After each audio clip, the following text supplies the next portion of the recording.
ഇന്ന് ലൈവ് കഴിഞ്ഞ് വന്നപ്പോൾ അടുപ്പ് ഇതാ കെട്ട് കിടക്കണം കേട്ടോ. എൻ്റെ ചോറിൽ വെള്ളമില്ല കണ്ടോ. ഇനി കുറച്ച് വെള്ളം ഞാൻ പ്രകാശേട്ടനോട് ഇത്തിരി ഒഴുക്കി എന്ന് പറഞ്ഞതാണ്. പ്രകാശേട്ടൻ വെള്ളമൊന്നും ഒഴിച്ചില്ല. എന്ത് ചെയ്യാനാ, അടുപ്പ് കെട്ട് കിടക്കണം. മനസ്സിലായില്ലേ? അടുപ്പ് ഇതാ കെട്ട് കിടക്കണം. അടുപ്പിൽ വിറകും ഇല്ല. ഇതാണ് എൻ്റെ ലൈവിൻ്റെയൊക്കെ സമയം. ഇനിയിപ്പോൾ ഞാൻ അടുപ്പ് കത്തിക്കണം. ആദ്യം കുറച്ച് ചോറിൽ കൊണ്ടുപോയി വെള്ളം ഒഴിക്കട്ടെ കേട്ടോ. ഓക്കെ,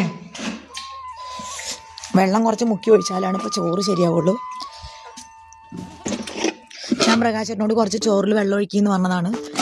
പ്രകാശേട്ടൻ ഒഴിച്ചില്ല ചോറിൽ വെള്ളം. ഞാൻ കുറച്ച് ചോറിൽ വെള്ളം ഒഴിക്കട്ടെ കേട്ടോ.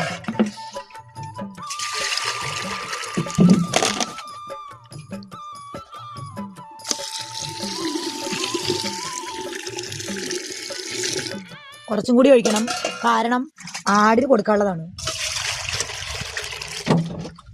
ആടിനെ കൊടുക്കണ്ടേ, അത് കാരണം കൊണ്ട്.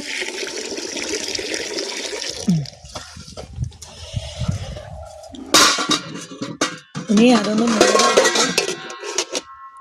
കത്തിച്ച് കഴിഞ്ഞാൽ സെറ്റാവും കേട്ടോ. ഞാൻ വിറകൊക്കെ കൊടുന്ന് വെച്ചിട്ടുണ്ട്. അടുപ്പ് പുകയാണ്. അടുപ്പേ നല്ല പുകച്ചിലാണ്. മനസ്സിലായില്ലേ? ഇതാ അത് തിരുമ്പാൻ കൊണ്ടിട്ടാണ് ഡ്രസ്സ് കേട്ടോ. ഇതുണ്ട് ചുള്ളി വിറക്. ഈ ചുള്ളി വിറക് അങ്ങ് അടുപ്പിൻ്റെ ഉള്ളിലേക്ക് ഇട്ട് കഴിഞ്ഞാൽ സെറ്റാവും. കണ്ടോ?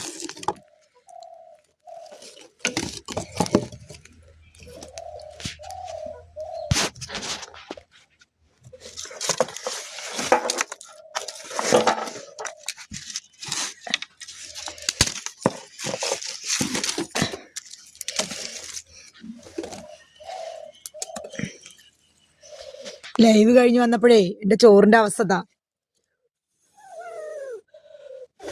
ഒന്ന് ഊതി നോക്കട്ടെ കേട്ടോ. ഊതിയ കത്തും.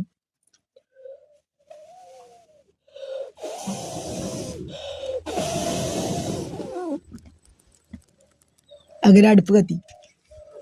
യെസ്, അടുപ്പ് കത്തി ഗേസ്. ഇനി ചോറ് ഒന്നായാൽ മതി.